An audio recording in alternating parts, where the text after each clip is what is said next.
Hello friends, स्वागत है आप सभी मित्रों का हमारे इस चैनल पर।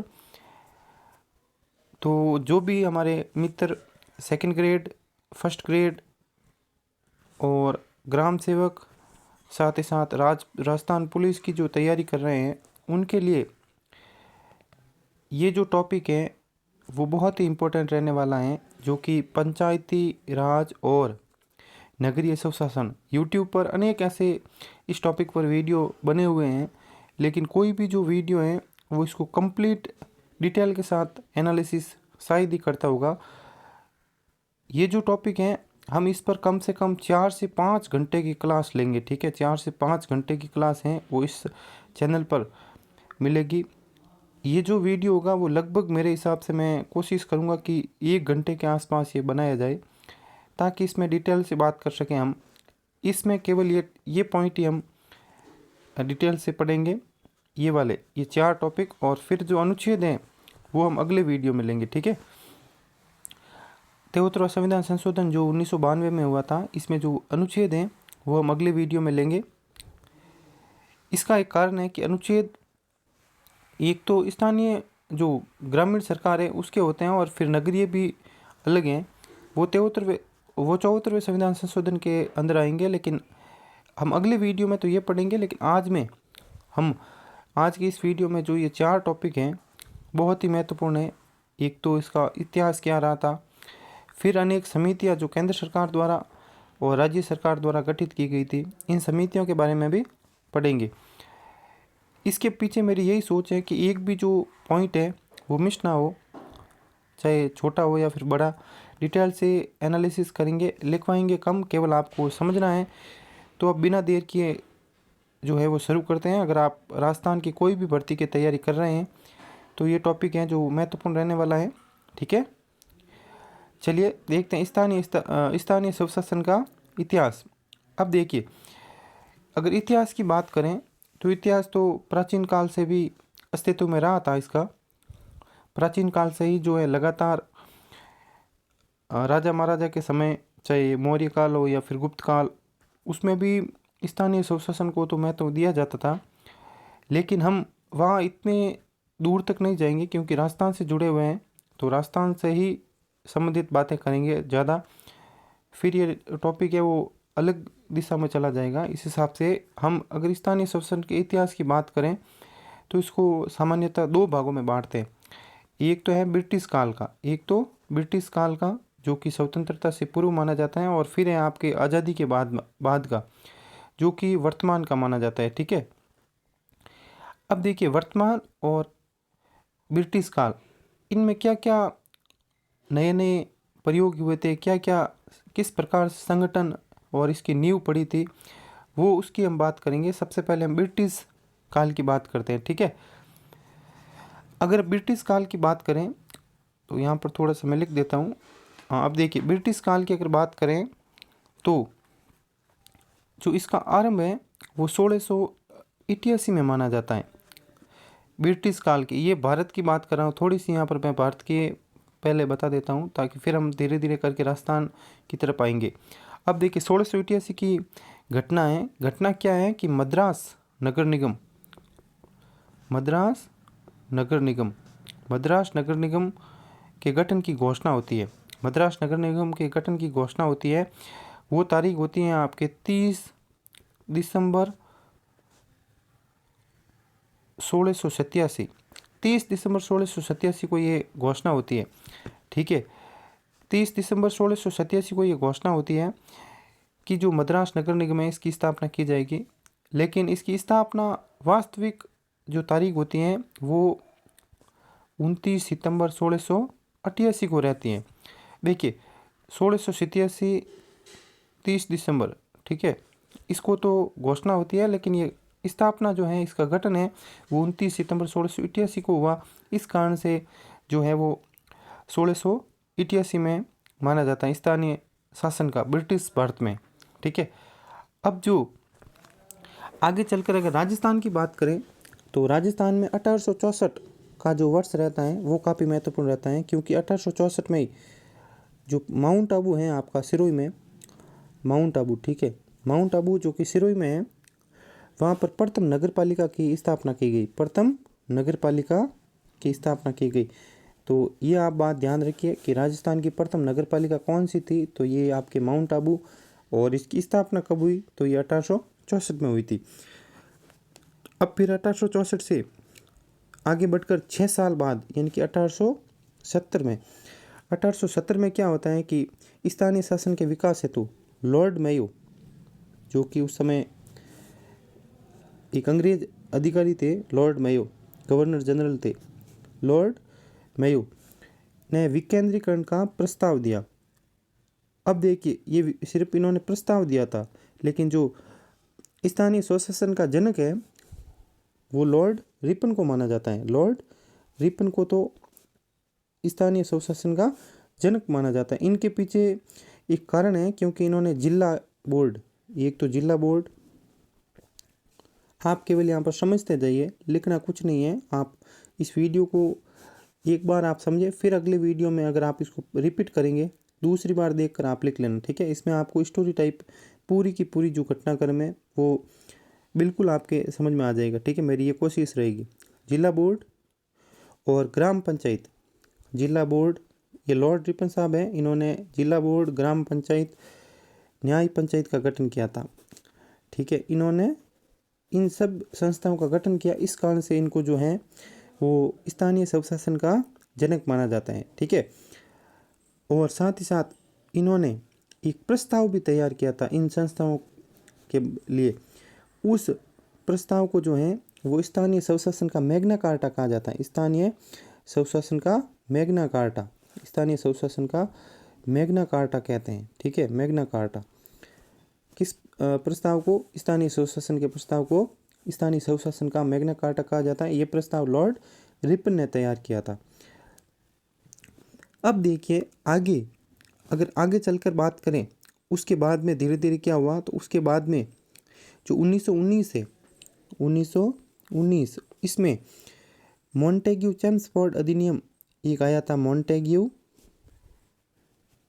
चेम्सफोर्ड अधिनियम, मॉन्टेग्यू चेम्सफोर्ड अधिनियम ये आया था, ये 1919 का था। इसमें क्या था कि स्थानीय स्वशासन को हस्तांतरित विषय में शामिल किया गया। ये स्थानीय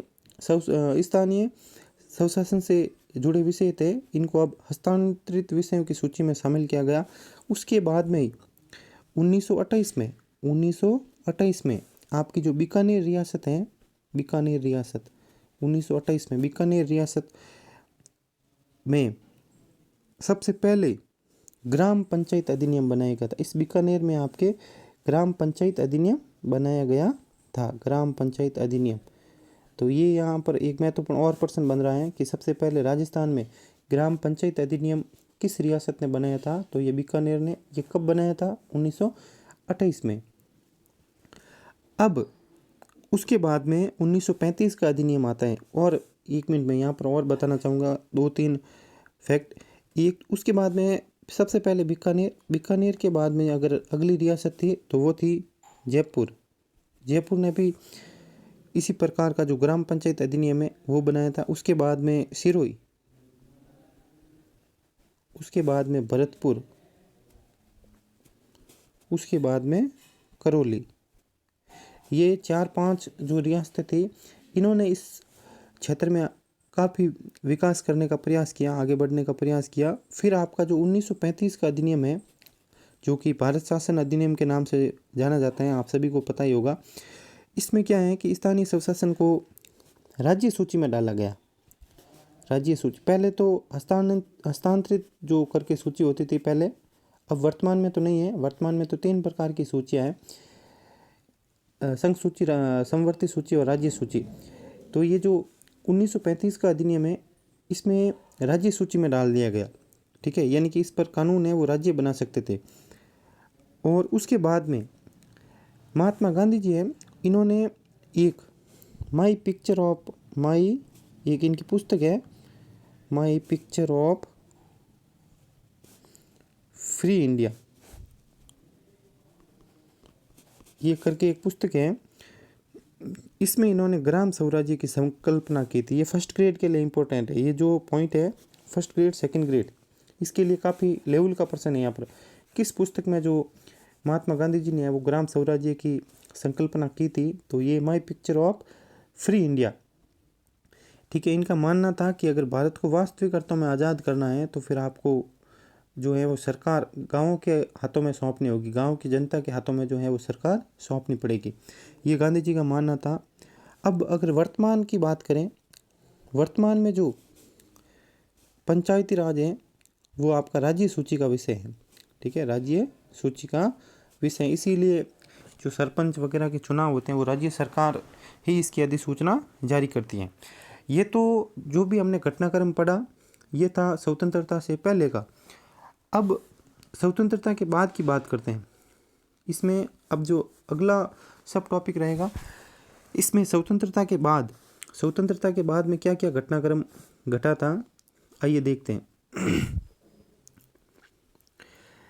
भारतीय संविधान का जो भाग है 4, भारतीय संविधान का भाग कौन सा 4, जो कि आपको पता ही होगा, आपने अगर पढ़ा है, नीति निर्देशक तत्वों से जुड़ा ये जो भाग है, नीति निर्देशक तत्वों से जुड़ा भाग 4, जिसमें एक अनुच्छेद है 40, अनुच्छेद नंबर 40।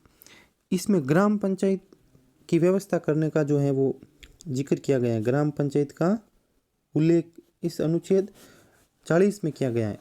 इस अनुच्छेद से संबंधित कई बार ये जो है वो प्रश्न पूछा गया है कि पंचायती राज कहो या फिर ग्राम पंचायत, इसका जो उल्लेख है वो आपका अनुच्छेद 40 में मिलता है। साथ ही साथ अगर बात करें नीति निर्देशक तत्वों की, तो भाग 4 के तहत है ये। अब देखिए उसके बाद में स्वतंत्रता के बाद में राजस्थान में एक विभाग की स्थापना की गई कि राजस्थान में जो है वो एक विभाग था, उसकी स्थापना की गई पंचायत विभाग। कौन सा विभाग, पंचायत विभाग। अब पंचायत विभाग है, इसकी स्थापना 1949 में की गई थी। 1949 में जो है वो पंचायत विभाग की स्थापना राजस्थान में की गई थी। ये सब आप नोट भी बाद में कर लेना, या फिर आप वीडियो रोक कर आप अगर नोट करते हैं तो और भी अच्छी बात रहेगी। लेकिन मेरा ये सुझाव है कि आप पहले एक इसको कहानी के रूप में समझें, ताकि पढ़ तो आप कोई भी बुक से लेंगे, आपके पास जो भी गाइड या फिर बुक है वो सबसे बेस्ट ही है, हर बुक अपने आप में बेस्ट है, सिर्फ उसको समझने में अलग अलग नज़रिया होता है। ठीक है, अब देखिए ये पंचायत विभाग की जो स्थापना है वो 1949 में की गई, और इसके जो पहले जो मंत्री बने, यह आप ध्यान रखिएगा, SK डे, ये आपके राजस्थान के प्रथम पंचायती राज मंत्री हैं। SK डे है वो प्रथम पंचायती राज मंत्री हैं राजस्थान की। फिर अब आगे चलकर इन प्रक्रियाओं के बाद में 1953 आ जाता है। 1953 आया तो उसमें एक महत्वपूर्ण अधिनियम आया था जिसको पंचायती राज अधिनियम कहा गया, जो कि सर्वप्रथम राजस्थान में सर्वप्रथम पंचायती राज अधिनियम है वो 1953 में आया था। ठीक है, अब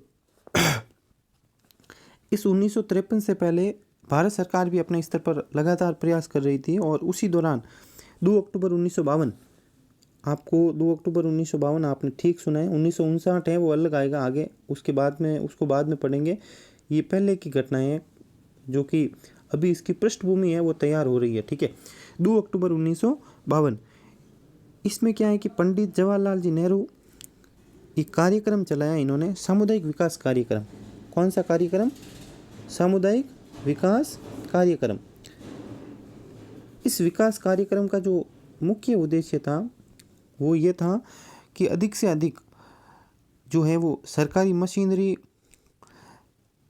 का उपयोग करते हुए और जनसहभागिता के सहयोग से जो है वो कार्यक्रम चलाए जाए, लगातार जो है वो जनता के विकास के कार्यक्रम चलाए जाए, जिसमें फोर्ड फाउंडेशन ने भी एक मदद की थी। लेकिन ये जो सरकारी मशीनरी है उसने उस समय साथ नहीं दिया, और साथ ही साथ जनता का भी जो है वो इसमें जागरूकता का अभाव के कारण इसमें रुचि कम ही रही, तो इस कारण से ये कार्यक्रम जो है वो असफल हो गया 1952 वाला। अब फिर से एक बार आगे जाकर प्रयास होता है 2 अक्टूबर 1953 को, फिर से एक अगले वर्ष 1953 को एक बार एक नया कार्यक्रम चलाया गया, राष्ट्रीय प्रसार सेवा कार्यक्रम, राष्ट्रीय प्रसार सेवा कार्यक्रम, राष्ट्रीय प्रसार सेवा कार्यक्रम। अब इस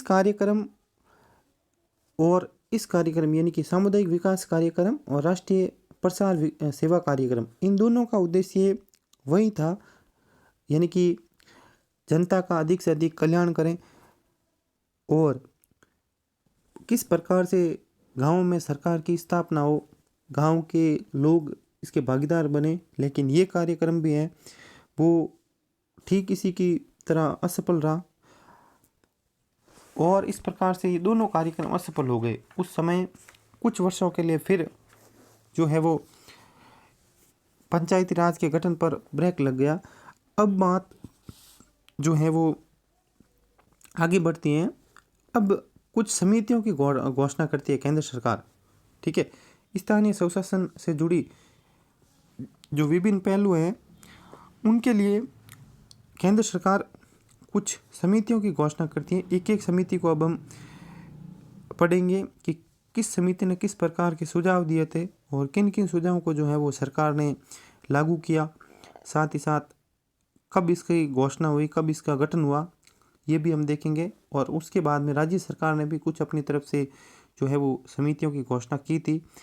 तो आगे बढ़ते हैं, अब देखते हैं दूसरा पॉइंट, स्थानीय स्वशासन से जुड़ी समितियाँ। सबसे पहली समिति जो कि सबसे महत्वपूर्ण है, बलवंत राय मेहता समिति, बलवंत राय मेहता समिति, बलवंत राय मेहता समिति। इस समिति की जो है वो गठन आपका 1957 जनवरी में हुआ था, ठीक है। जनवरी 1957 को इसका गठन हुआ था। इसने अपनी रिपोर्ट है वो नवंबर 1957 को ही दे दी थी। इसका जो गठन की अगर बात करें तो जनवरी 1957, और इसने अपनी रिपोर्ट है भारत सरकार को नवंबर 1957 में सौंपी थी। ये जो समिति थी वो भारत सरकार का जो योजना आयोग था, अभी वर्तमान में नीति आयोग कहते हैं उसको, उस समय का जो योजना आयोग था उसने इस समिति का गठन किया था, जिसके अध्यक्ष बलवंत राय मेहता साहब थे। इस समिति के गठन के पीछे का जो मुख्य उद्देश्य था वो सामुदायिक विकास कार्यक्रम और राष्ट्रीय सेवा प्रसार कार्यक्रम, जो अभी हमने थोड़ी देर पहले जिसका जिक्र किया था, इसकी असफलता के कारणों का जांच करते हुए मूल्यांकन करने के लिए इसका गठन किया गया था। अब देखिए, इन दोनों कार्यक्रमों की जांच की तो पता चला कि कुछ जो स्थानीय स्तर पर है उस स्तर पर ऐसी सरकार की स्थापना होनी चाहिए जिसमें जनता खुद उसमें भागीदार बने। ये प्रमुख बड़ा कारण था जिसी के कारण ये जो कार्यक्रम है वो असफल हुए थे। अब इस समिति ने कुछ सिफारिशें भेजी थी सरकार को। अब क्या सिफारिशें भेजी थी, एक एक करके 4 से 5 सिफारिशें थी। पहली सिफारिश थी कि लोकतांत्रिक विकेंद्रीकरण हो, मतलब सरकार का जो है वो विकेंद्रीकरण होना चाहिए। विकेंद्रीकरण का मतलब है कि सरकार सिर्फ एक स्तर पर नहीं होनी चाहिए, सरकार को अलग अलग भागों में जो है वो आगे से आगे पहुंचाना चाहिए। यानी कि केंद्र सरकार, राज्य सरकार और फिर आगे चलकर ये स्थानीय सरकार बनी, वो इसकी जो नींव है वो बलवंत राय मेहता समिति की सिफारिशों के बाद में ही एक प्रकार से स्वतंत्र भारत में आगे बढ़ी थी। अब देखिए कि विकेंद्रीकरण होना चाहिए सरकार का, केंद्रीकरण नहीं होना चाहिए। विकेंद्रीकरण का मतलब है सरकार को आप अलग अलग भागों में बांट दीजिए, ठीक है। अब क्या होता है कि उसके बाद में जो दूसरी सिफारिश की कि पंचायती राज का जो ढांचा है वो 3 स्तर का होना चाहिए। सरकार का तो अलग है, पंचायती राज का ढांचे की बात की गई थी, इसमें 3 स्तर होने चाहिए। तो सरकार ने पूछा कि भी कौन कौन से, तो पहला स्तर जिला स्तर। कौन सा स्तर होना चाहिए, जिला स्तर। तो पूछा कि इसका क्या मतलब मेन जो आधार रहेगा, तो इसका जो आधार इन्होंने बताया कि उसकी आबादी कितनी हज़ार होनी चाहिए? 50,000 की आबादी होनी चाहिए और उसमें 10 से 35 वार्ड हो सकते हैं, 10 से 35 वार्ड हो सकते हैं। 50,000 तो कम से कम आबादी हो और 10 से 35 उसमें वार्ड हो सकते हैं। फिर आगे चलकर दूसरा जो स्तर है वो होना चाहिए आपका खंड स्तर, जिसे ब्लॉक स्तर भी कहा जाता है। तो पूछा कि इसका क्या आधार हो, तो फिर इन्होंने बताया कि इसका आधार ऐसे क्षेत्र हो जहाँ पर 5,000 जनसंख्या हो और 10 से 25 वार्ड हो सकते हैं, 10 से 25 वार्ड हो सकते हैं।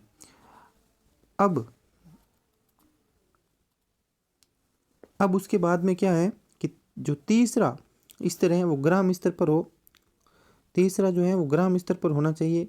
तो इसका आधार इन्होंने 1,000 जनसंख्या बताया था। तो देखिए ग्राम स्तर पर 1,000 और खंड स्तर पर 5,000 और जिला स्तर पर 50,000 जनसंख्या का जो है वो इन्होंने फॉर्मूला दिया था। और इसमें जो वार्ड हैं वो 10 से 20 हो सकते थे, ठीक है।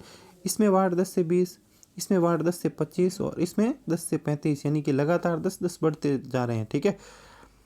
तीसरी जो सिफारिश थी, प्रमुख सिफारिश, इन्होंने तीसरी सिफारिश ये की थी कि जिला परिषद जो हो उसका जो अध्यक्ष हो वो आपका जिला कलेक्टर होना चाहिए, जिला कलेक्टर जो है इसका अध्यक्ष होना चाहिए। और चौथी सिफारिश जो कि काफ़ी बड़ी सिफारिश थी, इन्होंने खंड स्तर को सर्वाधिक शक्तिशाली बनाने की सिफारिश की थी। तो किस समिति ने खंड स्तर को सर्वाधिक शक्तिशाली बनाने की सिफारिश की? तो ये आपकी बलवंत राय मेहता समिति है।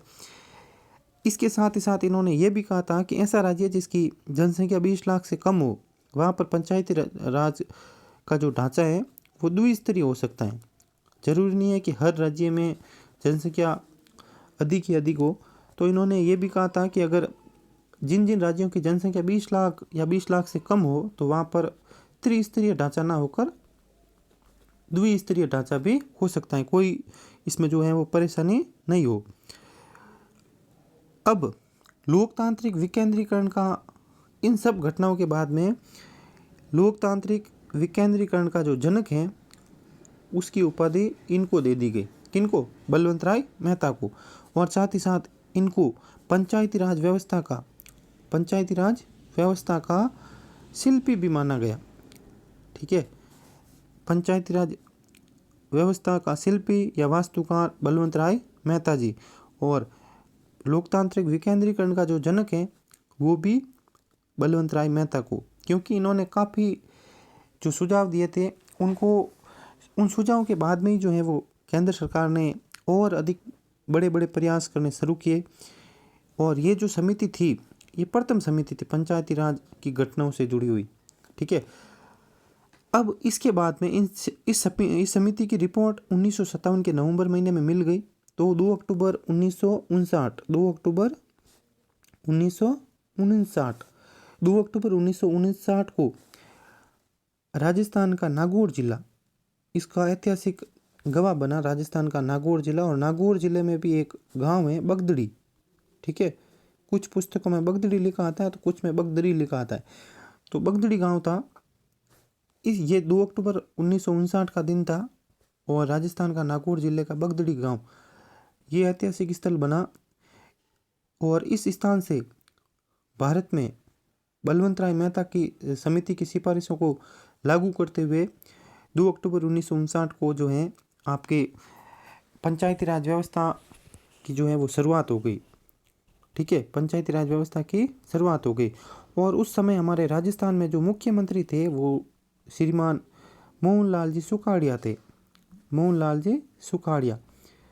राजस्थान में मोहनलाल जी सुखाड़िया जो है वो मुख्यमंत्री थे। भारत में जवाहरलाल जी नेहरू साहब प्रधानमंत्री थे। और मोहनलाल जी सुखाड़िया ने भी इस सब कार्यक्रम में पूरा तरह से सपोर्ट किया और इसमें भाग लिया। साथ ही साथ जो राजस्थान में जो जब से भी इन्होंने भारत सरकार ने जितने भी प्रयास किए उसमें जो कि मोहनलाल जी सुखाड़िया हैं इन्होंने अपनी पूरी भागीदारी और पूरे तन मन से जो है वो सपोर्ट किया था, ठीक है। अब 1959 में ही 11 अक्टूबर, यहाँ से 2 अक्टूबर 1959 को तो राजस्थान में पंचायती राज व्यवस्था की शुरुआत हो गई। फिर 9 दिन बाद 11 अक्टूबर 1959 को आंध्र प्रदेश में भी इसकी शुरुआत हो गई। आंध्र प्रदेश का एक जिला था महबूब नगर, ठीक है, महबूब नगर जिला था, वहाँ पर इसकी शुरुआत हो गई। और 1960 में फिर आगे चलकर तमिलनाडु, कर्नाटक और असम, फिर 1962 में महाराष्ट्र और 1963 में गुजरात, 1964 में पश्चिम बंगाल, करते करते पूरे भारत में आज वर्तमान में जो है वो लगभग हर राज्य में पंचायती राज की स्थापना हो चुकी है, ठीक है। तो ये इस प्रकार से कुछ मेन फैक्ट थे। अब देखिए, मैंने पहले भी आपको बताया कि सर्वप्रथम जो है राजस्थान में पंचायती राज अधिनियम 1953 में बना था, और पंचायती राज के उद्घाटन के बाद 1959 में ही राजस्थान पंचायत समिति, ये देखिए मैंने अभी कहा था ना कि मोहनलाल जी सुखाड़िया ने इसमें काफ़ी सहयोग किया था। जैसे ही भारत सरकार ने 2 अक्टूबर 1959 को नागौर के बगदड़ी गांव से पंचायती राज व्यवस्था की शुरुआत की, तुरंत प्रभाव से मोहनलाल जी सुखाड़िया साहब ने एक अधिनियम बना दिया।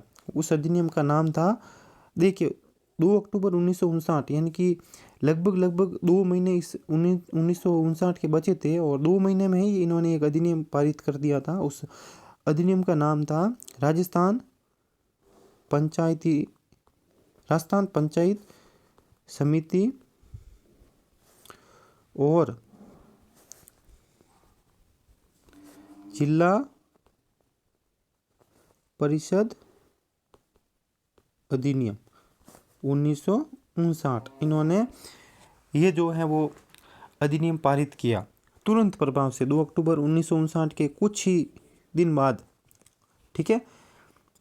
अब देखिए इसकी जो तारीख है, वो तारीख मुझे एग्जैक्ट जो है वो अभी पता नहीं है, ठीक है, इसकी ये जो कब इसकी घोषणा की गई थी, ये अधिनियम कब लागू हुआ, लेकिन ये जरूर है कि 1959 में ही लागू कर दिया था। अब देखिए कुछ साल पहले 2 अक्टूबर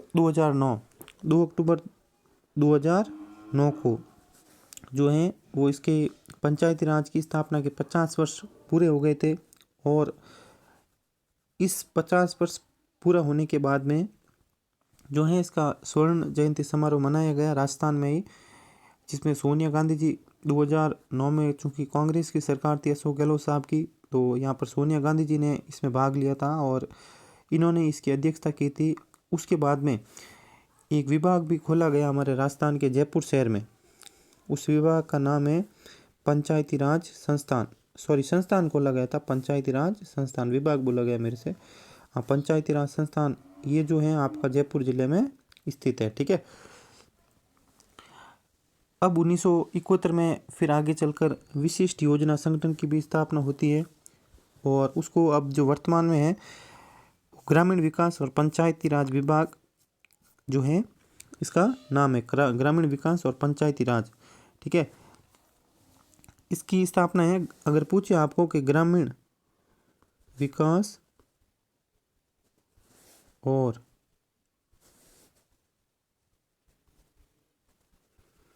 पंचायती राज विभाग की स्थापना तो 1971 में हुई थी। उस समय इसका जो नाम है वो विशिष्ट योजना संगठन था, ठीक है। ये ग्रामीण क्षेत्रों से जुड़ी हुई योजनाएं बनाता था।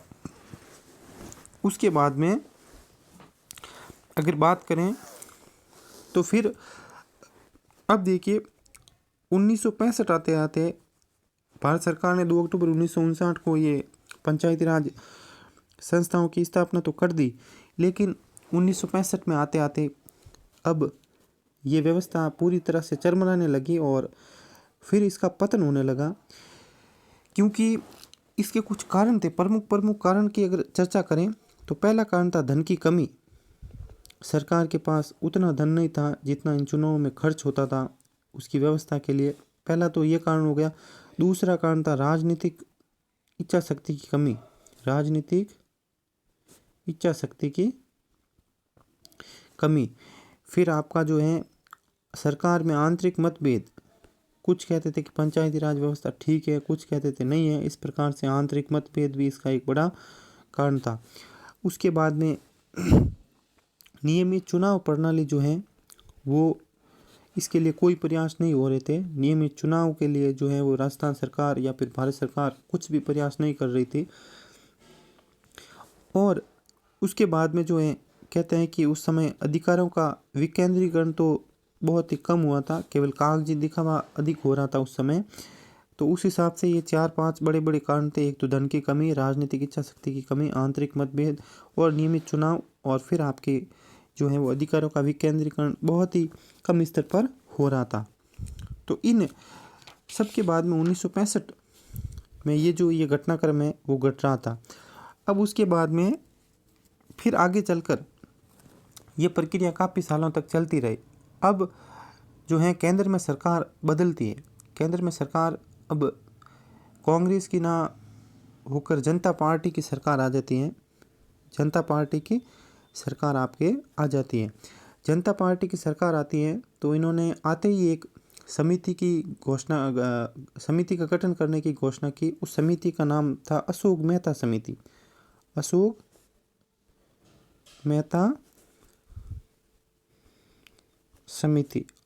समिति। इसका जो गठन है वो सितंबर 1977 में, और इसका जो है वो गठन किया गया था। इसने अपनी रिपोर्ट 1978 में दी थी, लेकिन 1978 में रिपोर्ट लागू हो इससे पहले ही है वो जनता पार्टी की सरकार गिर गई थी, ठीक है, भंग हो गई थी। अब इस समिति ने कुछ सिफारिशें की थी कि पंचायती राज का जो ढांचा है वो द्विस्तरीय होना चाहिए, यानी कि इसके 2 स्तर होने चाहिए। तो सरकार ने पूछा कि कौन कौन से स्तर हो, तो इन्होंने बताया कि एक तो जिला स्तर पर हो सरकार, और दूसरी जो है सरकार वो मंडल स्तर पर हो। अब इन्होंने जो तीसरा स्तर है जो कि ग्रामीण स्तर था, वो इन्होंने लगभग यहाँ पर मना कर दिया था। इन्होंने कहा कि ग्राम पंचायत की जो है वो आवश्यकता बहुत ही कम है। इन्होंने ये सिफारिश की थी कि ग्राम पंचायत को समाप्त करना ही सबसे बेहतर विकल्प रहेगा, ठीक है। और अगर सरकार को लगता है कि जहाँ की जनसंख्या 15 से 20 हज़ार है तो वहाँ उसको अब मंडल बना दिया जाए, ठीक है। ये अशोक मेहता समिति की सिफारिश थी। और इनका एक मत था कि जिला परिषद को ही सबसे शक्तिशाली बनाया जाए, ठीक है। ये पहली सिफारिश थी। पहली सिफारिश में आपको एक बार फिर से समझा देता हूँ कि पंचायती राज का जो ढांचा है वो उसका 2 स्तर हो, एक तो जिला स्तर और एक मंडल स्तर। और ग्राम पंचायत का जो है वो गठन ना करके उसको समाप्त कर दिया जाए, जो अभी वर्तमान में उस समय प्रचलित थी, ठीक है। इसको समाप्त करें और सर्वाधिक शक्ति जो है वो जिला परिषद को दें। और अगर सरकार को लगता है कि किसी ऐसे क्षेत्र की जनसंख्या 15 से 20 हज़ार है तो उसको फिर मंडल बना दिया जाए, ठीक है। अब एक और इनकी महत्वपूर्ण घोषणा थी, महत्वपूर्ण सिफारिश थी कि पंचायती राज संस्थाओं को संवैधानिक दर्जा दिया जाए। बलवंत राय मेहता साहब ने ऐसी कोई सिफारिश जो है वो नहीं की थी, लेकिन अशोक मेहता साहब ने एक बड़ी महत्वपूर्ण सिफारिश की कि पंचायती राज संस्थाओं को जो है वो आप संवैधानिक दर्जा दीजिए। अगर ये संविधान में इनका उल्लेख हो जाएगा तो फिर नियमित रूप से चुनाव भी होंगे। उसके लिए सरकार, चाहे केंद्र सरकार हो या फिर राज्य सरकार, उसको जो है वो धन जारी करना ही होगा। इस प्रकार से अगर आपको प्रश्न पूछे कि पंचायती राज संस्थाओं को संवैधानिक दर्जा देने की सिफारिश किस समिति ने की थी, तो वो आपका अशोक मेहता समिति है, ठीक है। अब तीसरी इन्होंने महत्वपूर्ण जो सिफारिश की थी वो थी SC और ST, इन 2 वर्गों को जनसंख्या के आधार पर आरक्षण दिया जाए। देखिए, पहली सिफारिश कि पंचायती राज संस्थाओं को संवैधानिक दर्जा दें, ठीक है। दूसरी सिफारिश SC और ST को आरक्षण दीजिए आप, ठीक है। इन्होंने ये नहीं कहा था कि कितने प्रतिशत आरक्षण देना, 10 देना, 20 देना, 30 देना, लेकिन फिर भी जनसंख्या को इन्होंने आधार कहा था कि जनसंख्या के आधार के हिसाब से आप आरक्षण दीजिए SC ST कम्युनिटीज़ को। उसके बाद में जो चुनाव हो वो आप दलगत राजनीति के आधार पर कीजिए, यानी कि गांव में भी गांव में ना, मतलब पंचायत और जिला परिषद और मंडल स्तर पर जो चुनाव हो वो आप उसमें पार्टियों के हिसाब से कीजिए, ताकि जनता है वो उसमें अधिक से अधिक भाग ले, क्योंकि जैसे ही दल बनेंगे तो उसमें अपने आप जनता है वो भागीदार अधिक बनेगी। तो इन्होंने ये कहा था कि दलगत प्रणाली के आधार पर पंचायती राज का चुनाव करवाइए आप। चौथी जो बड़ी सिफारिश थी कि पंचायती राज संस्थाओं का जो कार्यकाल है वो आप 4 वर्ष रखिए। कार्यकाल कितना वर्ष रखिए? 4 वर्ष। कार्यकाल आप 4 वर्ष कीजिए, ठीक है। 5 वर्ष तो अब वर्तमान में है। अशोक मेहता समिति ने 4 वर्ष कार्यकाल करने की बात कही थी। उसके बाद में पंचायती राज संस्थाओं के मामलों की देख रेख हेतु एक मंत्री की भी नियुक्ति की जाए और उसके लिए एक अलग मंत्रालय की स्थापना की जाए, ठीक है। 5वीं सिफारिश जो कि महत्वपूर्ण थी, इसमें इन्होंने कहा था कि पंचायती राज संस्थाओं के जो विभिन्न मामले हैं, चाहे अलग अलग किसी भी प्रकार के, उसकी देख रेख के लिए एक मंत्री की अलग से नियुक्ति की जाए। और फिर आप 8वीं इन्होंने एक और छठी जो सिफारिश थी, इन्होंने एक और सिफारिश की थी कि न्याय पंचायतों का भी गठन हो, जहाँ पर क्षेत्रीय जो विवाद है उनको सुलझाया जाए। अब क्या है कि ये सभी सिफारिशें काफ़ी महत्वपूर्ण थी। हम भी काफ़ी यहाँ पर देखिए समझ रहे हैं कि पंचायती राज संस्थाओं को संवैधानिक दर्जा देने की बात कही, SC/ST कैटेगरी को आरक्षण देने की भी बात कही, दलगत राजनीति के आधार पर चुनाव करवाने की बात कही, कार्यकाल 4 वर्ष रखा जाए और जो क्षेत्रीय मामले हैं और उसके लिए एक अलग से जो है वो ग्राम पंचायतों मंडल और जिला परिषदों के चुनाव के लिए एक अलग से ही जो है वो मंत्री की नियुक्ति की जाए। लेकिन ये सभी सिफारिशें लागू नहीं हो सकी क्योंकि 1978 आते आते जो जनता पार्टी की सरकार है ये गिर गई थी। और इस कारण से इन सब घटनाओं को ध्यान में रखते हुए संवैधानिक जो विद्वान हैं, संविधान के ज्ञाता हैं, इन्होंने 1959 से लगाकर 1969 तक के काल को जो है वो पंचायती राज का उत्थान काल कहा था, क्योंकि इस दौरान काफ़ी बड़े प्रयास हुए थे पंचायती राज का उत्थान, ठीक है। पंचायती राज का उत्थान काल ये संज्ञा दी थी, ठीक है। अब ये 1978 आते आते उसके बाद में अब 1985 में राजीव गांधी साहब की सरकार आती है, जिन्होंने एक बहुत ही महत्वपूर्ण समिति की गठित की। उस समिति का नाम था GVK राव समिति।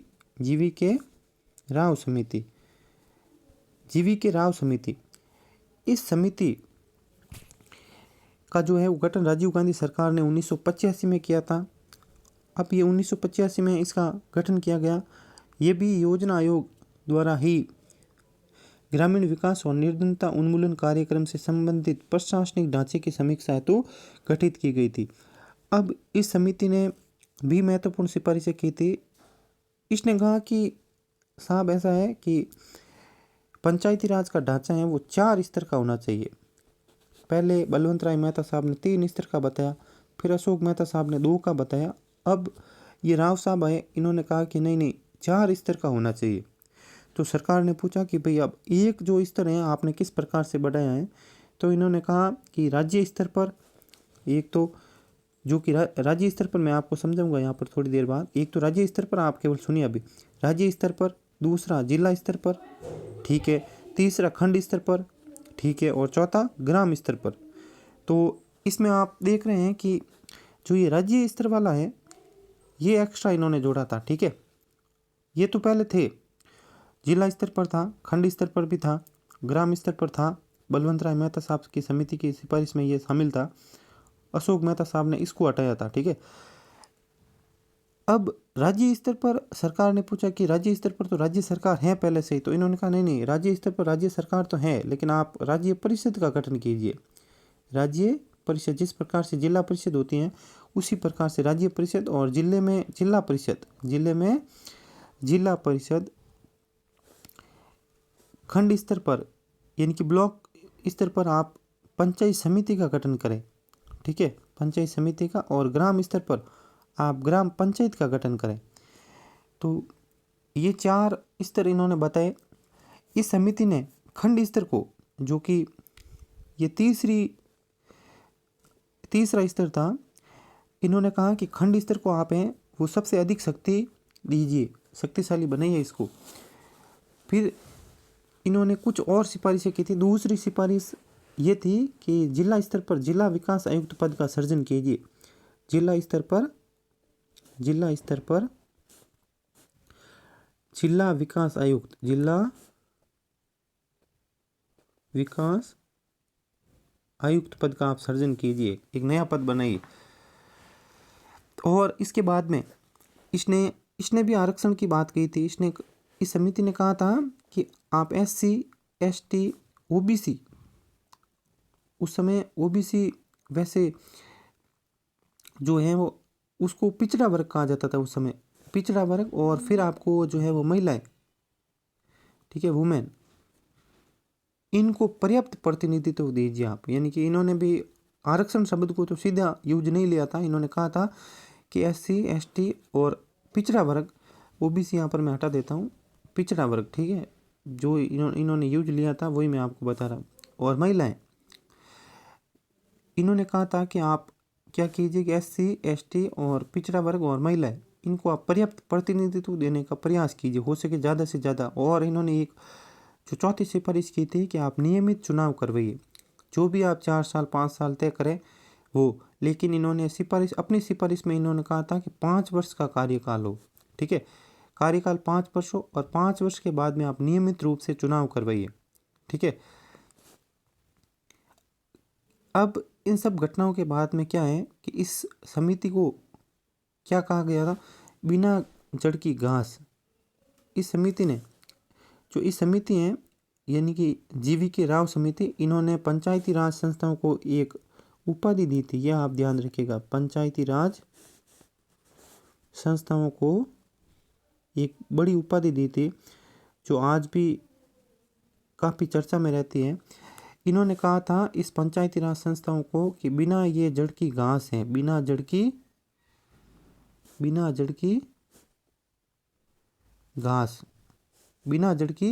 घास है।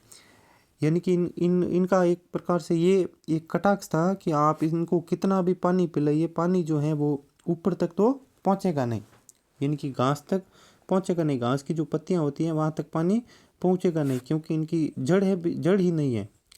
अब जड़ नहीं है, इन्होंने ये कहा था कि जड़ नहीं है। इस जड़ का इनका मतलब था कि इनका जो नियम कायदे हैं वो बिल्कुल स्पष्ट है नहीं। आप लगातार समितियों के ऊपर समितियों के जो गठन किए जा रहे हैं, 10-15 साल हो चुके हैं 1959 को बीते हुए, उसके बाद में भी इनकी एक प्रकार से कोई डायरेक्ट तो भागीदारी रहती नहीं है। तो इस कारण से इन्होंने जो है वो पंचायती राज संस्था को बिना जड़ की घास कहा था, ठीक है। और उसके अलावा एक आप ये भी बात ध्यान रखिएगा कि GV राव समिति है, इसको कार्ड समिति भी कहा जाता है, कार्ड समिति, ठीक है, कार्ड समिति भी GV राव समिति को कहा जाता है। अब देखिए उसके बाद में क्या होता है, इस समिति ने भी अपनी तरफ से जो भी सिफारिश दी उसको कुछ को लागू किया, कुछ को लागू नहीं किया। फिर एक राजीव गांधी साहब ने एक और समिति की गठन की घोषणा कर दी, क्योंकि उस समय अधिक से अधिक समितियों के जो गठन है वो लगातार हो रहे थे। जो समिति सुझाव दे रही थी उनमें से कुछ महत्वपूर्ण सुझाव जो कि सरकार को अपने मनपसंद हिसाब से होते थे उनको तो लागू करती थी, उनको आगे भी जो है वो महत्वपूर्ण नज़रिए से देखती थी। अब एक और समिति आती है, ML सिंघवी समिति, ML सिंघवी समिति। ML सिंघवी समिति है, इसका जो गठन है वो 1986 में होता है, 1986 में इसका जो है वो गठन होता है। 1986 में गठन का जो घोषणा है वो भी राजीव गांधी साहब भी उस समय प्रधानमंत्री थे। तो राजीव गांधी सरकार के समय ग्रामीण विकास मंत्रालय के द्वारा 1986 में वो लोकतंत्र और विकास के लिए पंचायती राज संस्थाओं के पुनरुद्धार के लिए समिति के गठन की घोषणा की थी। और इसी कारण से इसको पंचायती राज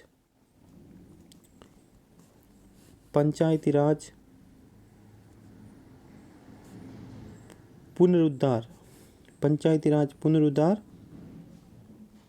समिति कहा जाता है, ठीक है, पंचायती राज पुनरुद्धार समिति इसको कहा जाता है। कार्ड समिति है वो आपको GV राव समिति को कहा जाता है, इसको पंचायती राज पुनरुद्धार समिति कहा जाता है। अब इन्होंने प्रमुख जो सिफारिशें हैं वो इस प्रकार से दी थी कि पहली जो इनकी सिफारिश थी कि आप पंचायती राज संस्थाओं का जो ढांचा है वो 3 स्तर का हो। 4 स्तर का तो GV राव समिति ने कहा था, इन्होंने फिर से वो राज्य स्तर वाला जो ढांचा है उसको हटाया और त्रिस्तरीय ढांचे की सिफारिश की थी। उसके बाद में पंचायती राज संस्थाओं को संवैधानिक दर्जा दिया जाए, ये भी इन्होंने कहा था। न्याय पंचायतों के गठन का सुझाव दिया, जो कि उस समय थोड़ी देर पहले हमने पढ़ा था कि अशोक मेहता साहब ने भी इसी प्रकार की जो सिफारिश की थी न्याय पंचायतों के गठन की। उसके बाद में इन्होंने कहा कि खंड स्तर को आप महत्व ज़्यादा मत दीजिए, आप ग्राम स्तर की जो सरकार है उसको महत्व दीजिए, यानी कि ग्राम सभा को अधिक महत्व दीजिए।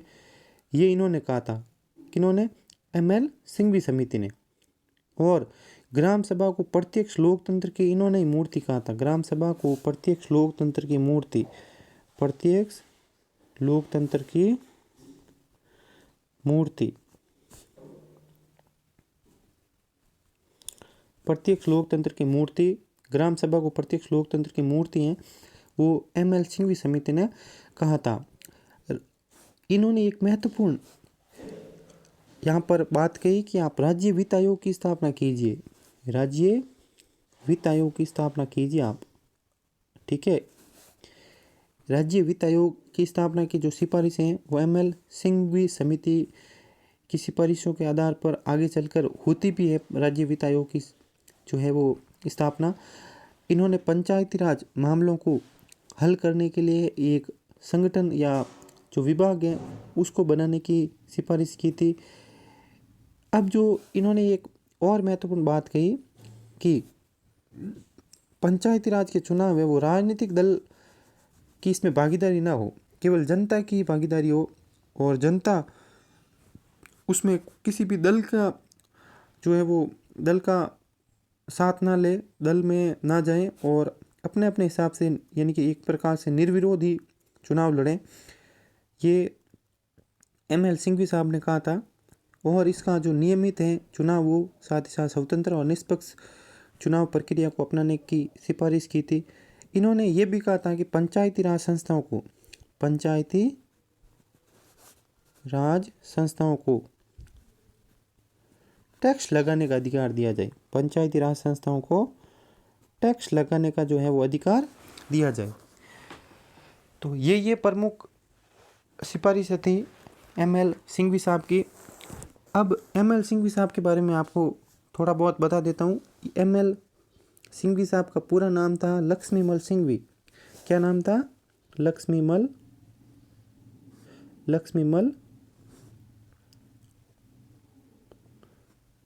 सिंघवी इनका पूरा नाम था।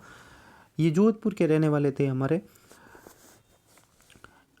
अब सिंघवी साहब की समिति की जो सिफारिशें थी, इसी के बाद में जो है वो पंचायती राज को संवैधानिक दर्जा दिया गया था, यानी कि लक्ष्मीमल जी सिंघवी हैं, इन्होंने संवैधानिक दर्जा देने की बात कही, सरकार ने तुरंत मान लिया।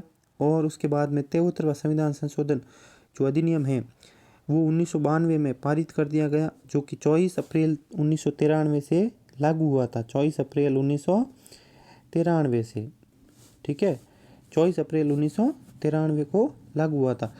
इन्होंने सिफारिशें तो कर दी, उसके बाद में 73वां संविधान संशोधन अधिनियम 1992 में पारित हुआ, ठीक है। 73वां संविधान संशोधन अधिनियम है वो 1992 में पारित हुआ, लेकिन इसको जो लागू है वो 24 अप्रैल 1973 को किया था। इसके साथ ही साथ ML सिंघवी साहब के बारे में मैं एक और आपको बात बताना चाहूँगा। इन्होंने ही सबसे पहले जो है वो लोकपाल शब्द का प्रयोग किया था।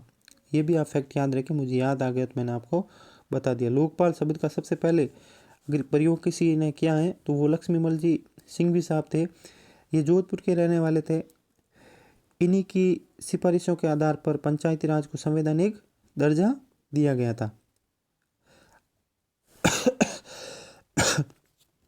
इसके बाद में लक्ष्मीमल जी सिंघवी की एक समिति जिसका जो गठन है वो वाजपेयी सरकार के समय हुआ था। इस समिति को फिर से इसका इन्होंने गठन किया था अटल बिहारी वाजपेयी साहब ने। इन्होंने एक और सिफारिश की थी, महत्वपूर्ण सिफारिश, जो कि पंचायती राज से तो जुड़ी डायरेक्ट नहीं है, इन्होंने प्रवासी भारतीय दिवस मनाने का आग्रह किया था वाजपेयी साहब से। तो उसके बाद में 7 से 9 जनवरी 2013 को नई दिल्ली में और 15वां प्रवासी दिवस हाल ही में 2021 में भी मनाया गया था वाराणसी में। ठीक है, ये जो प्रवासी भारतीय दिवस हैं वो सिंघवी साहब की समिति की सिफारिश नहीं, सिंघवी साहब की समिति ने इसकी सिफारिशें की थी। अब केंद्र सरकार के जो समितियां हैं इसको हमने काफ़ी डिटेल से पढ़ा है, लेकिन अब एक अंतिम जो सिफारिश है, अंतिम समिति है पीके थंगुन समिति। पीके थंगुन समिति, इसको पढ़ने से पहले जो है वो एक छोटा सा मैं फैक्ट आपको बता देता हूँ कि 73वां संविधान संशोधन अधिनियम है 1992 में आया था, लेकिन उससे पहले एमएल सिंघवी साहब की समिति की सिफारिशों को लागू करने हेतु राजीव गांधी सरकार द्वारा 64वां संविधान संशोधन जो कि ग्रामीण शासन से संबंधित था, 64वां और एक था 65वां, ये दोनों ही 1989 में लाए गए थे। ठीक है, 64वां जो था वो था आपके ग्रामीण शासन से संबंधित, और ये जो था वो आपका नगरीय शासन से संबंधित था। ये तो ग्रामीण से संबंधित था और ये था नगरीय शासन से संबंधित। अब क्या है कि ये विधेयक लोकसभा में तो पारित हो गए थे, ये दोनों ही विधेयक लोकसभा में उस समय 1989 में राजीव गांधी साहब ने जैसे तैसे करके पास करवा लिए, लेकिन आगे जाकर राज्यसभा से पारित नहीं हो पाए और इस प्रकार से ये रद्द हो गए। 1989 वाले दोनों ही विधेयक राज्यसभा में पारित नहीं हो पाए, इस कारण से ये रद्द माने गए और दर्जा दिलाने का जो प्रयास है उस समय असफल रहा था। फिर आगे चलकर 1992 में जो है वो ये पास हो जाते हैं। ठीक है, अब देखिए हम लास्ट समिति हैं केंद्र सरकार की, इसको पढ़ते हैं पीके थंगुन समिति। पीके थंगुन समिति, पीके थंगुन समिति, पीके थंगुन समिति है, इसका गठन 1988 में हुआ था। इसका गठन कब हुआ था? 1988 में। उस समय भी राजीव गांधी की सरकार ही थी। इन्होंने भी यही सिफारिशें की कि पंचायती राज का जो है वह ढांचा त्रिस्तरीय होना चाहिए, पंचायती राज को आप संवैधानिक दर्जा दीजिए, पंचायती राज का जो कार्यकाल है वो 5 वर्ष का हो। जो सिंघवी साहब की समिति ने सिफारिशें की थी उसी की कॉपी करके, लगभग उसी की कॉपी मानी जाती है ये पीके थंगुन समिति की सिफारिश है। ठीक है, जिला परिषद को शक्तिशाली बनाने की जो है सिफारिश की थी इन्होंने। जिला परिषद को सिंघवी साहब ने तो ग्राम सभा यानी कि ग्रामीण सरकार को जो ताकत देने की बात कही थी शक्तिशाली बनाने की, लेकिन इन्होंने थोड़ा सा चेंज किया, जिला परिषद को अधिक शक्तिशाली बनाया जाए। इन्होंने कहा कि पंचायती राज को आप संघ सूची का विषय बना दीजिए, राज्य सरकार को ये शक्ति मत दीजिए, इसके नियम जो बनाने हैं वो आप केंद्र सरकार बनाएगी। तो इन्होंने ये सिफारिशें की थी। इसके बाद में ग्राम पंचायतों को तो केवल आप सीमित न्यायिक अधिकार भी दीजिए, ग्राम पंचायतों को सीमित न्यायिक अधिकार दीजिए। इन्होंने कहा था कि इससे जो कोर्ट कचहरी के जो केस हैं उसकी संख्या घटेगी, इनका ये मानना था। ठीक है, तो ये प्रमुख सिफारिशें थी पीके थंगुन समिति की। ऐसी कोई बड़ी याद रखने वाली समिति तो है नहीं हमारे लिए। तो एक तो बलवंत राय मेहता साहब की समिति, उसके बाद में जो सिंघवी साहब की समिति है ये सबसे महत्वपूर्ण है। ठीक है, उसके बाद में अगर अशोक मेहता साहब की समिति है तो इसके फैक्ट भी आप याद रखिएगा। अब ये जितने भी हमने जो समितियां हैं उसकी सिफारिशों को पढ़ा, ये सभी केंद्र सरकार से जुड़ी थी। केंद्र सरकार से जो समितियां हमने पढ़ी 4 से 5 समिति को हमने लगभग पढ़ा यहाँ पर। अब अगर केंद्र सरकार लगातार जो है वो प्रयास कर रही थी तो दूसरी तरफ हमारी राजस्थान सरकार भी है वो प्रयास शुरू कर दिए इसने। अब देखिए राज्य सरकार के द्वारा जो सबसे पहले समिति के जो गठन की घोषणा की गई थी उस समिति का नाम था सादिक अली समिति। अब देखिए यहाँ पर एक बार यहाँ पर चलता है। ठीक है, ये रहा, स्थानीय शासन से जुड़ी हमारे राज्य सरकार की विभिन्न समितियां, ये तीसरा पॉइंट यहाँ पर अब शुरू हो रहा है। ठीक है, इसको या तो हम अगले वीडियो में पढ़ लेंगे क्योंकि वीडियो लगभग 55 मिनट का हो रहा है। 4 मिनट बाद ही मैंने शुरू किया था, तो लगभग 53 से 54 मिनट हो रहे हैं और इसको पूरा करते करते लगभग 1 से 1 घंटा हो जाएगा मेरे हिसाब से। 6-7 मिनट 10 मिनट तो लगेगी इस वीडियो को पूरा होने में। तो ये जो दोनों टॉपिक है हम अगले वीडियो में कवर कर लेंगे। ये काफ़ी बड़ा रहेगा, हो सकता है मुझे 5 से 6 वीडियो बनाने पड़े, लेकिन इस टॉपिक को है वो हम घोड़े को घास चराने के बराबर नहीं बनाएंगे। हम इसमें जो है वो क्वालिटी रखेंगे, चाहे 10 वीडियो क्यों ना बनाना पड़े, क्योंकि एग्ज़ाम ओरिएंटेड अगर हम पढ़ेंगे तो ना तो हम बोर होंगे, ना ही हमें कोई ऐसा लगेगा कि हमारा समय बर्बाद हो रहा है। ठीक है, चलिए देखते हैं स्थानीय स्वशासन से जुड़ी राजस्थान सरकार की समितियां। अब सबसे पहले समिति मैंने आपको बताया था कि सादिक अली समिति थी। ठीक है, सादिक अली समिति, सादिक अली समिति, सादिक अली समिति है, इसकी यहाँ गठन है वो 1964 में हुआ था। 1964 में राजस्थान सरकार के द्वारा ये गठित की गई थी, ये ध्यान रखिएगा। अब जो भी समिति हम पढ़ेंगे वो राजस्थान सरकार के द्वारा ही गठित है। ठीक है, राजस्थान सरकार के द्वारा गठित की गई थी। इस समिति ने कुछ सिफारिशें की थी। इसमें इस समिति ने एक तो कहा था कि आप प्रधान और जिला प्रमुख का चुनाव करवाइए। प्रधान, राजस्थान सरकार को ये सिफारिशें की थी कि आप एक तो प्रधान और जिला प्रमुख इनका चुनाव करवाइए। ठीक है, और इनका चुनाव किस प्रकार से हो, सरकार ने पूछा तो इन्होंने ये सुझाव दिया कि एक बड़ा निर्वाचक मंडल बनाइए, उस मंडल में कुछ सरकारी मेंबर हो, कुछ जनता से प्रतिनिधि हो और ये इसको चुने। ठीक है, प्रधान और जिला प्रमुख को। ठीक है, और साथ ही साथ ग्राम पंचायत, इस जिला प्रमुख और प्रधान के चुनाव में ग्राम पंचायत के अध्यक्ष, ग्राम पंचायत के जो अध्यक्ष हैं, ग्राम पंचायत के अध्यक्ष और सभी सदस्य जो है वो इसमें शामिल हो। ठीक है, जनता से चुने हुए प्रतिनिधि और उस ग्राम पंचायत की जो भी मतदाता हैं वो सभी इसमें शामिल हो और वो आपके प्रधान और जिला प्रमुख को चुने। तो ये सिर्फ छोटी सी समिति थी और कुछ छोटी छोटी सिफारिशें थी। उसके बाद में सरकार को एक और समिति की घोषणा करनी पड़ी गठन की 1973 में। 1973 में गिरधारी लाल व्यास, गिरधारी लाल व्यास समिति, गिरधारी लाल व्यास समिति। अब इस समिति की जो है वो घोषणा 1973 में की गई थी, गठित 1973 में इसका गठन किया गया था।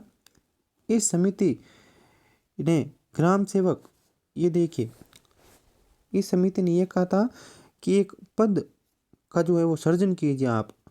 तो सरकार ने पूछा कि अब नया पद कौन सा है, तो इन्होंने कहा था कि ग्राम सेवक का एक पद बनाया जाए।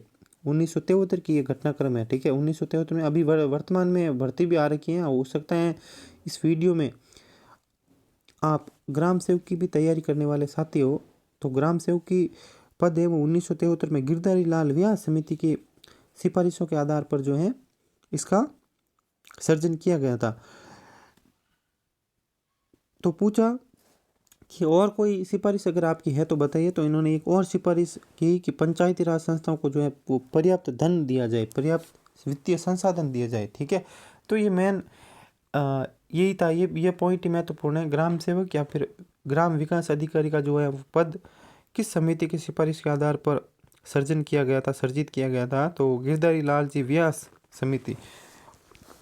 आप उनका धन्यवाद कीजिए कि आप इस भर्ती में आज बैठ रहे हैं, तो उनकी कृपा से ही बैठ रहे हैं। ठीक है, कटारिया समिति 2009, एक और समिति है कटारिया समिति 2009। कटारिया समिति में आप समझ गए होंगे कि गुलाब सिंह जी कटारिया इस समिति की अब अध्यक्षता करेंगे। 2009 की ये समिति है। इसने कहा था कि 29 विषय जो है वो पंचायती राज संस्थाओं को सौंप दिए जाए। इस समिति ने कहा कि राज्य सरकार अपने 29 जो छोटे छोटे विषय हैं उसको पंचायती राज संस्थाओं को सौंपी है। लेकिन उस समय चूँकि गहलोत साहब की सरकार थी, इस समिति की 29 विषयों वाली जो सिफारिश थी उसमें से 8 काट दिए और 21 विषयों को जो है वो सौंप दिया, मतलब पंचायती राज संस्थाओं को। तो इस प्रकार से वर्तमान में भी 21 विषय हैं पंचायती राज संस्थाओं को अगर नियम बनाने हैं तो 21 विषयों पर पंचायती राज संस्थाएं हैं वो नियम अपने स्तर पर बना सकती है। ठीक है, तो ये 2 से 3 समिति थी राजस्थान सरकार की। 4 से 5 समिति हमने जो है वो भारत सरकार की पढ़ी। ठीक है, इस प्रकार से जो मेन मुख्य जो समितियाँ थी वो हमने लगभग पूरी डिटेल से पढ़ी है। 1 घंटा का ये वीडियो बन रहा है। अब आगे जो हम अगली वीडियो में देखेंगे वो जो मुख्य इस चैप्टर की एक प्रकार से की है वो 73वां संविधान संशोधन और उसके विभिन्न अनुच्छेद। फिर हम आगे जो वीडियो होगा उसमें जो नगरीय शासन है उससे जुड़ा 74वां संविधान संशोधन अधिनियम भी पढ़ेंगे, साथ ही साथ वित्त आयोग के बारे में भी पढ़ेंगे, पैसा एक्ट क्या है वो भी पढ़ेंगे। ठीक है, तो आप अगला वीडियो ज़रूर देखिए। ये जैसे ही वीडियो आप पूरा हो जाए आपका, ठीक है, तो आप अगला वीडियो ज़रूर देखिए। अगले वीडियो में हम अनुच्छेद 243 जो कि ग्रामीण सरकार से जुड़ा विभिन्न अनुच्छेद है, इसमें ऐसे A B C करके वो तक हैं, लगभग 16 अनुच्छेद होंगे। 243 ए ऐसे कर करके तो 16 अनुच्छेदों को हम डिटेल से पढ़ेंगे। इसमें क्या क्या प्रावधान है, क्या क्या अभी वर्तमान में इसकी प्रयोग हो रहा है, जो भी अनुच्छेद हैं वो हम डिटेल से पढ़ेंगे। आपने इस वीडियो को कंप्लीट देखा। अगर आपको ये वीडियो पसंद आए तो आप कमेंट ज़रूर कीजिए, हौसला बढ़ाइए। नए वीडियो इस चैनल पर अपलोड होते रहेंगे। पढ़ाने का तरीका आपको कैसा लगा, हो सकता है शुरुआत है इस वीडियो क्लासेज की तो थोड़ी बहुत आपको मेरी भाषा समझने में परेशानी हुई होगी या फिर पढ़ाने का तरीका थोड़ा सा आपको अलग लगा होगा, लेकिन मैं आपको विश्वास दिलाता हूँ कि आप धीरे धीरे करके मैंने कितना डिटेल से पढ़ा है ये आपको भी पता ही होगा कि इस प्रकार से 1 घंटे में लगभग हमने 10 समितियों को पढ़ा है। तो अगर आपके कोई क्वेश्चन आएगा तो शायद ही 99% यही चांस रहेगा। मैं 100% का तो दावा नहीं करता हूँ, 99% यही उम्मीद है कि हमारे इस वीडियो से पर्सन बाहर नहीं जाएगा। फिर भी आप अपने स्तर पर भी बुक से पढ़िए, क्योंकि मैंने अपनी तरफ से जो भी समितियाँ थी और ये महत्वपूर्ण यही समितियाँ हैं। ठीक है, आपके पास जो भी गाइड होगी उसमें भी यही समितियाँ हैं, तो आप उससे एक आध कोई अगर पॉइंट मिस हुआ है मुझसे तो आप उसको पढ़ लीजिएगा। बाकी अधिक से अधिक इस वीडियो का रिवीजन करें, बार बार देखें। ठीक है, अगला वीडियो जल्दी ही मैं अपलोड कर दूंगा। तो मिलते हैं नेक्स्ट वीडियो में, तब तक के लिए थैंक यू। कमेंट ज़रूर कीजिएगा, लाइक ज़रूर कीजिए, चैनल को सब्सक्राइब ज़रूर कीजिए। Thank you.